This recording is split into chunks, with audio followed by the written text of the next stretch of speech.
Justino Mártir. Sobre a ressurreição. Prefácio. Flávio Justino, também conhecido como Justino Mártir, foi um teólogo romano e mártir que viveu no segundo século. Nasceu no ano 100 da Era Comum e morreu no ano 165. Foi um grande interessado em filosofia, por isso sua apologia é baseada no conceito grego filosófico do Logos. Escreveu muitas obras, tais como Apologia, Diálogo com Trifão, dentre outros escritos.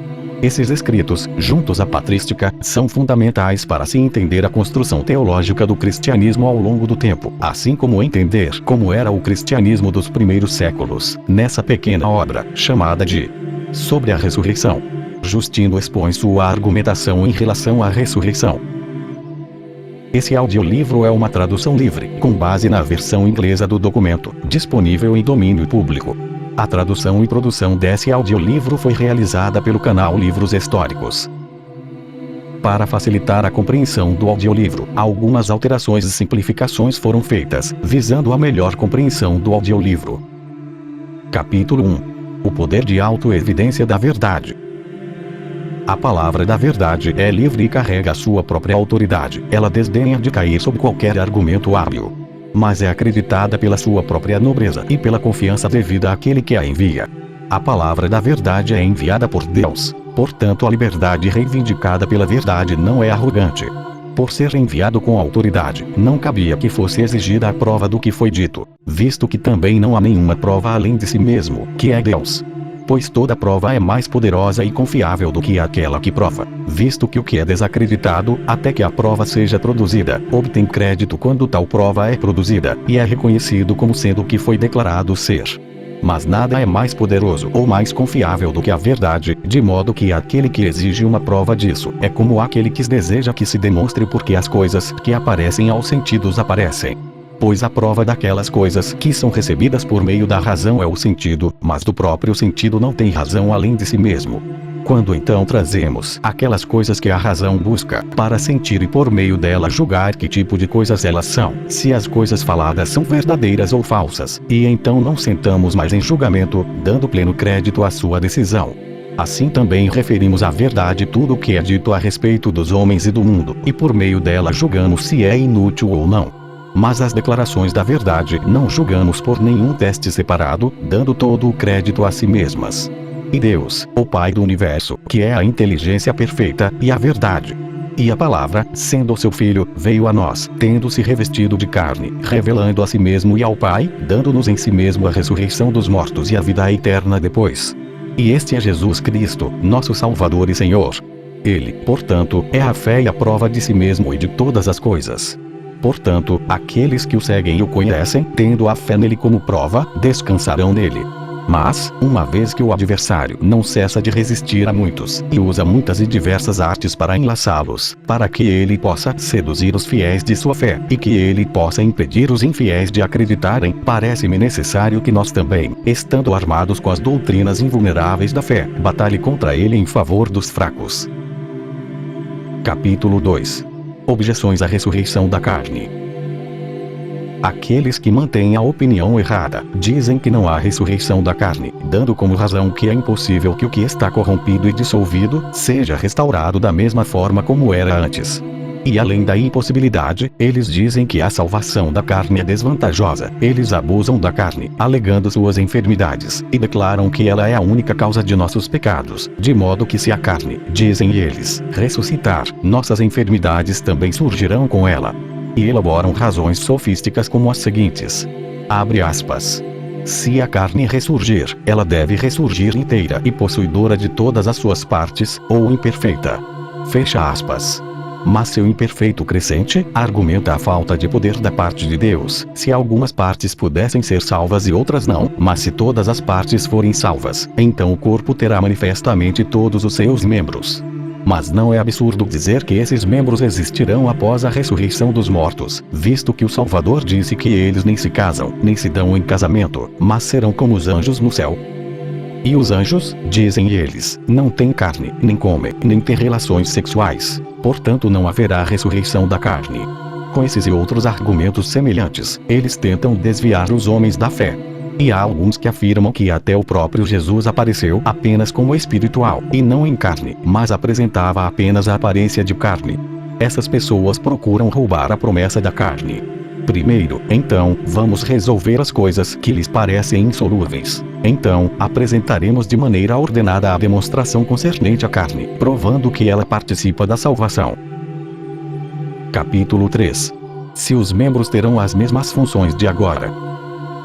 Eles dizem, então, que se o corpo se levantar inteiro, e na posse de todos os seus membros, segue-se necessariamente que as funções dos membros também existirão, que o útero ficará grávido, e o homem também desempenhará sua função de geração, e o resto dos membros da mesma maneira. Agora, deixe este argumento permanecer ou cair por esta afirmação. Por se provar falso, toda a objeção deles será removida. Ora, é de fato evidente que os membros que desempenham funções, desempenham aquelas funções que vemos na vida presente, mas não se segue que eles desempenhem necessariamente as mesmas funções desde o início. E para que isso seja mais claramente visto, consideremos assim. A função do útero é engravidar, e do membro do homem é fecundar. Mas como, embora esses membros estejam destinados a desempenhar tais funções, não é necessário que eles desde o início as dispensem, visto que vemos muitas mulheres que não engravidam, como as que são estéreis, embora tenham útero. Então a gravidez não é a consequência imediata e necessária de ter um útero, mas mesmo aqueles que não são estéreis se abstêm de relações sexuais, alguns sendo virgens desde o início, e outros de um certo tempo. E vemos homens também se mantendo virgens, alguns desde o início, e alguns desde um certo tempo. De modo que, por seus meios, o casamento, tornado ilegal pela concupiscência, é destruído. E descobrimos que mesmo alguns dos animais inferiores, embora possuam úteros, não engravidam. De modo que, tanto no caso dos homens quanto dos animais irracionais, podemos ver a relação sexual abolida. Isso também antes do mundo futuro. Nosso Senhor Jesus Cristo nasceu de uma virgem, por nenhuma outra razão além de que ele pudesse destruir a geração por desejo ilegal, e poderia mostrar ao governante que a formação do homem era possível para Deus sem intervenção humana. E quando ele nasceu e se submeteu às outras condições da carne, quero dizer, comida, bebida e roupas, esta única condição de cumprir a função sexual, ele não se submeteu.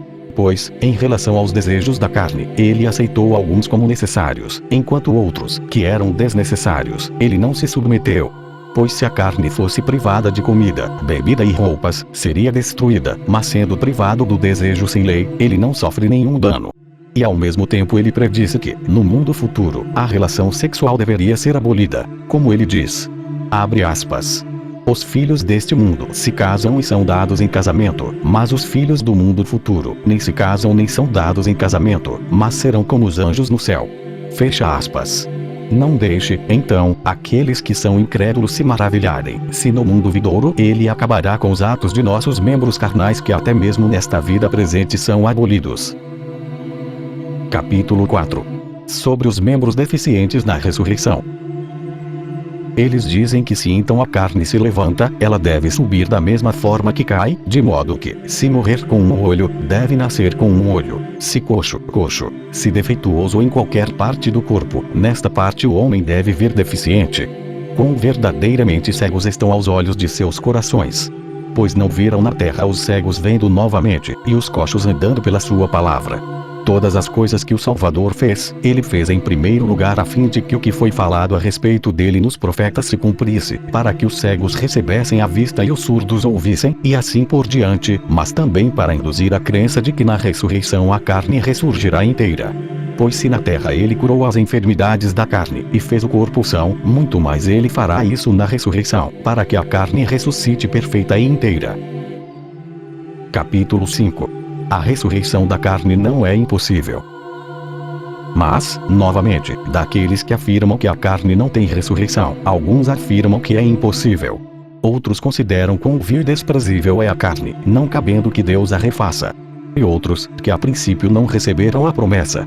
Em primeiro lugar, então, a respeito daqueles que dizem que é impossível para Deus trazê-los de volta, parece-me que devo mostrar que eles são ignorantes, professando em palavras que são crentes, mas por suas obras se provando ser incrédulos, ainda mais incrédulos do que os incrédulos.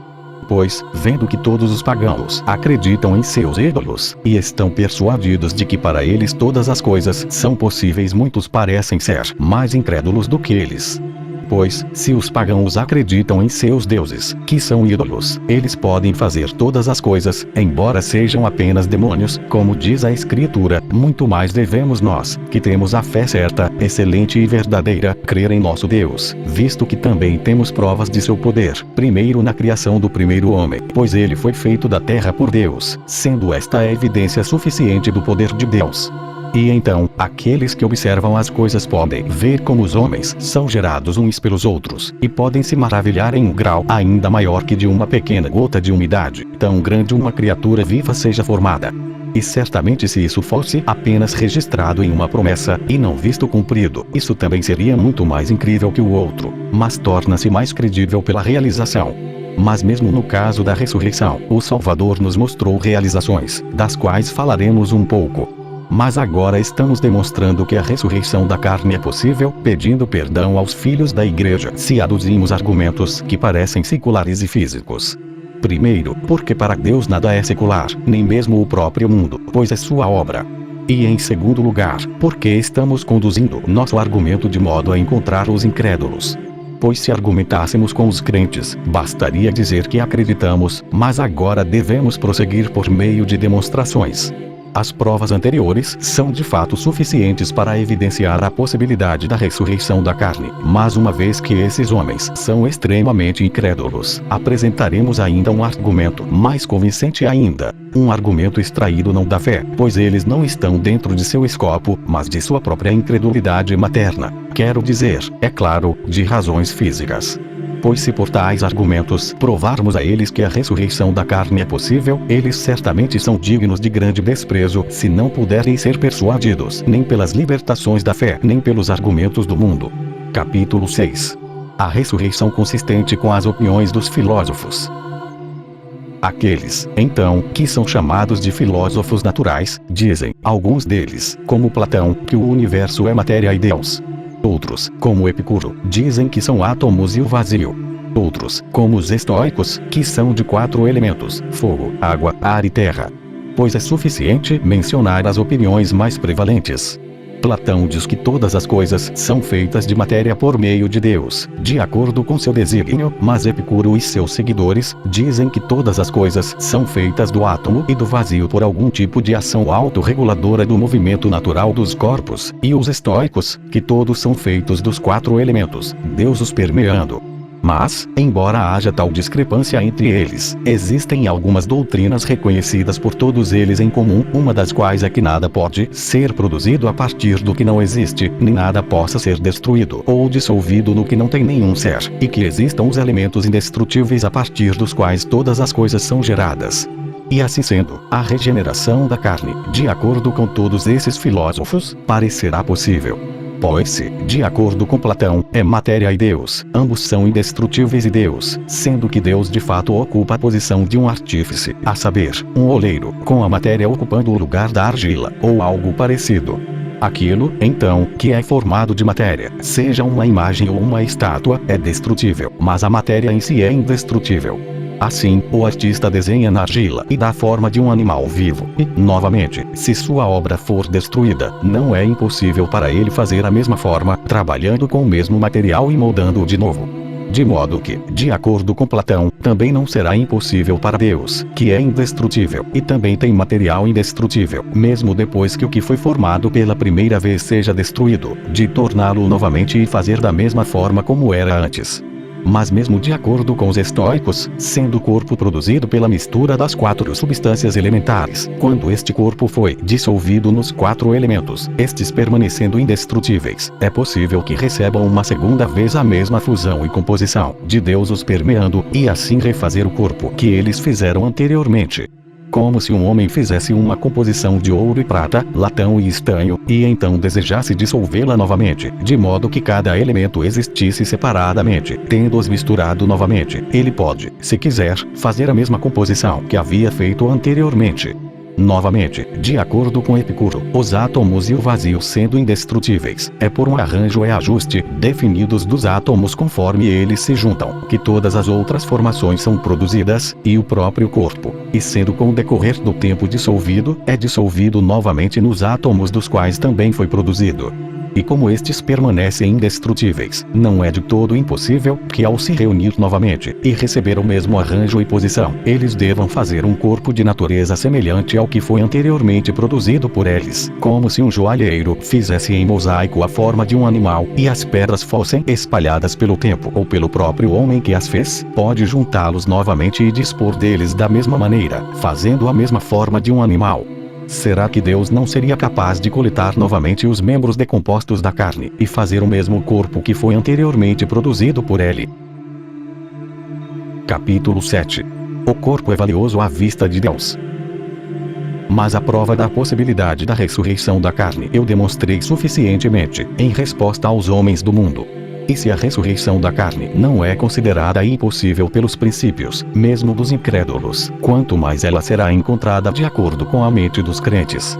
Mas, seguindo nossa ordem, devemos agora falar com respeito àqueles que pensam mal da carne, e que dizem que ela não é digna da ressurreição nem da economia celestial, porque, primeiro, sua substância é a terra, e além disso, porque está cheia de toda maldade, de modo que força a alma a pecar junto com ela. Mas essas pessoas parecem ignorar toda a obra de Deus, tanto da Gênese quanto da formação do homem no início, e porque as coisas no mundo foram feitas. Pois a palavra diz, abre aspas, façamos o homem à nossa imagem. Fecha aspas. Aquele homem feito à imagem de Deus era de carne. Não seria então absurdo dizer que a carne feita por Deus à sua imagem era desprezível e nada valia? Mas que a carne está com Deus, um bem precioso é manifesto, primeiro por ser formada por ele, e por ser valiosa tanto para o primeiro como pelo artista. Além disso, seu valor pode ser obtido com a criação do resto do mundo. Pois aquilo por causa do qual o resto é feito, é o mais precioso de todos para o Criador. Aquele homem feito à imagem de Deus era de carne. Capítulo 8. O corpo causa à alma o pecado. Eles dizem que a carne é pecadora, tanto que força a alma a pecar junto com ela. E assim eles a acusam em vão, e responsabilizam somente por ela os pecados das duas. Mas em que instância pode a carne pecar por si mesma, se não tem a alma indo antes dela e a incitando? Pois, como no caso da junta de bois, se um ou outro for solto da junta, nenhum deles pode arar sozinho. Portanto, nem a alma ou o corpo sozinho podem efetuar qualquer coisa, se eles forem desligados de sua comunhão. E se é a carne que é o pecador, então somente por sua causa o Salvador veio, como ele diz. Abre aspas. Não vim chamar justos, mas pecadores ao arrependimento. Fecha aspas. Visto que, então, a carne provou ser valiosa aos olhos de Deus e gloriosa acima de todas as suas obras, ela seria salva por ele com muita justiça. Devemos encontrar aqueles que dizem que, embora seja obra das mãos especiais de Deus, e seja valorizado por ele, não seguiria imediatamente que exista a promessa da ressurreição. No entanto, não é absurdo que aquilo que foi produzido com tal circunstância, e que está além de tudo o mais valioso, seja tão negligenciado por seu Criador, a ponto de passar para o nada. Então o escultor e o pintor, se desejam que as obras que fizeram durem, para que ganhem glória por elas, renove-as quando começarem a se deteriorar, mas Deus negligenciaria sua própria posse e obra, que seria aniquilada, não existindo mais. Não deveríamos chamar isso de trabalho em vão. Como se um homem que construiu uma casa devesse destruí-la imediatamente ou negligenciá-la, embora a veja caindo em decomposição e seja capaz de repará-la. Nós o culparíamos por trabalhar em vão, e não deveríamos culpar a Deus. Mas esse não é o incorruptível, não é sem sentido a inteligência do universo. Que os incrédulos se calem, mesmo que eles próprios não creiam. Mas, na verdade, ele até mesmo chamou a carne para a ressurreição e prometeu a ela vida eterna. Pois onde ele promete salvar o homem, ali ele dá a promessa à carne. Pois o que é um homem senão o animal razoável composto de corpo e alma? A alma por si só é o homem. Não, mas a alma do homem. O corpo seria chamado de homem. Não, mas é chamado de corpo do homem. Se, então, nenhum destes é por si só homem, mas o que é composto dos dois juntos é chamado de homem, e Deus chamou o homem à vida e à ressurreição. Ele não chamou uma parte, mas o todo, que é a alma e o corpo. Pois não seria inquestionavelmente absurdo se, enquanto esses dois estão no mesmo ser e segundo a mesma lei, um foi salvo e o outro não? E se não for impossível, como já foi provado, que a carne seja regenerada, qual é a distinção com base na qual a alma é salva e o corpo não? Por Deus e sua proclamação, não apenas sua alma ouviu e creu em Jesus Cristo, e com ela a carne, mas ambos foram lavados e ambos operaram a justiça. eles tornam Deus, então, ingrato e injusto. Se, enquanto ambos creem nele, ele deseja salvar um e não o outro. Eles dizem que a alma é incorruptível, sendo uma parte proveniente de Deus e inspirada por ele. Portanto, ele deseja salvar o que é seu e semelhante a ele. Mas a carne seria corruptível, e não dele, como é a alma. Então, que agradecimento a ele, e que manifestação de seu poder e bondade é isso, se ele se propôs a salvar o que é salvo por natureza e existe como uma parte dele. Pois ele teve sua salvação de si mesmo, de modo que, ao salvar a alma, Deus não faz grande coisa. Pois ser salvo é o seu destino natural, porque é uma parte dele, sendo sua inspiração. Mas nenhum agradecimento é devido a quem salva o que é seu, pois isso é salvar a si mesmo.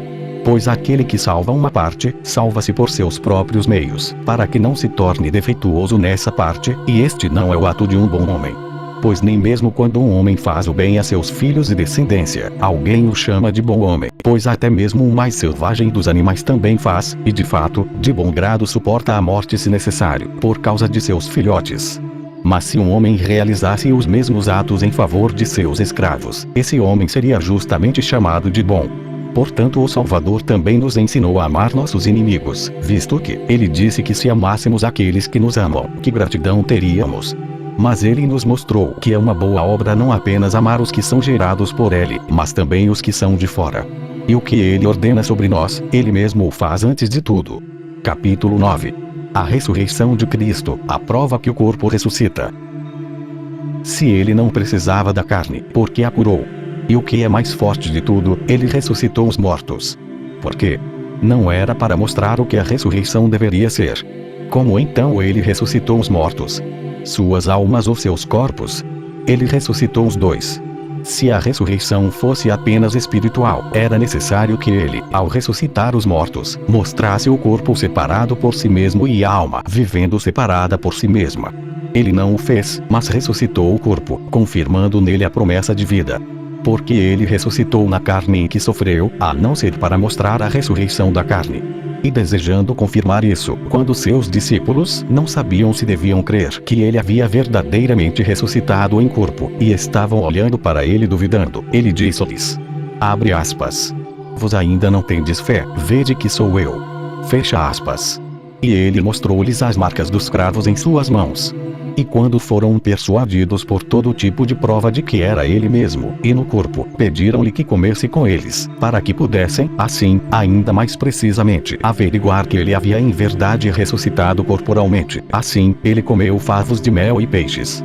E quando ele lhes mostrou que há realmente uma ressurreição da carne, desejando mostrar-lhes também que não é impossível para a carne subir ao céu, ele foi levado ao céu enquanto eles ouviam, visto que ele estava na carne. Se, portanto, depois de tudo o que foi dito, alguém exige a demonstração da ressurreição, ele não é em nenhum aspecto diferente dos saduceus, uma vez que a ressurreição da carne é um poder de Deus e está acima de todo raciocínio. Capítulo 10. O corpo é salvo e portanto subirá. A ressurreição é uma ressurreição da carne que morreu. Pois o espírito não morre, a alma está no corpo e sem alma não pode viver. O corpo, quando a alma o abandona, não existe. Pois o corpo é a casa da alma, e a alma a casa do espírito. Esses três, em todos aqueles que nutrem uma esperança sincera e uma fé inquestionável em Deus, serão salvos. Considerando, portanto, até mesmo os argumentos que são adequados a este mundo, e descobrindo que, mesmo de acordo com eles, não é impossível que a carne seja regenerada, e visto que, além de todas essas provas, o Salvador em todo o Evangelho mostra que há salvação para a carne, porque ainda suportamos esses argumentos incrédulos e perigosos, e deixamos de ver que estamos retrocedendo, quando ouvimos tal argumento como este, que a alma é imortal, mas o corpo mortal é incapaz de ser revivido. Para isso, costumávamos ouvir de Pitágoras e Platão, antes mesmo de sabermos a verdade.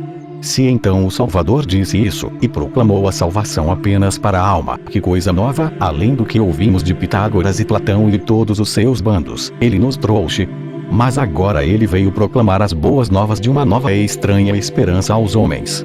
Pois, de fato, era uma coisa estranha e nova para Deus prometer que ele não manteria a incorrupção em incorrupção, mas faria a corrupção em corrupção.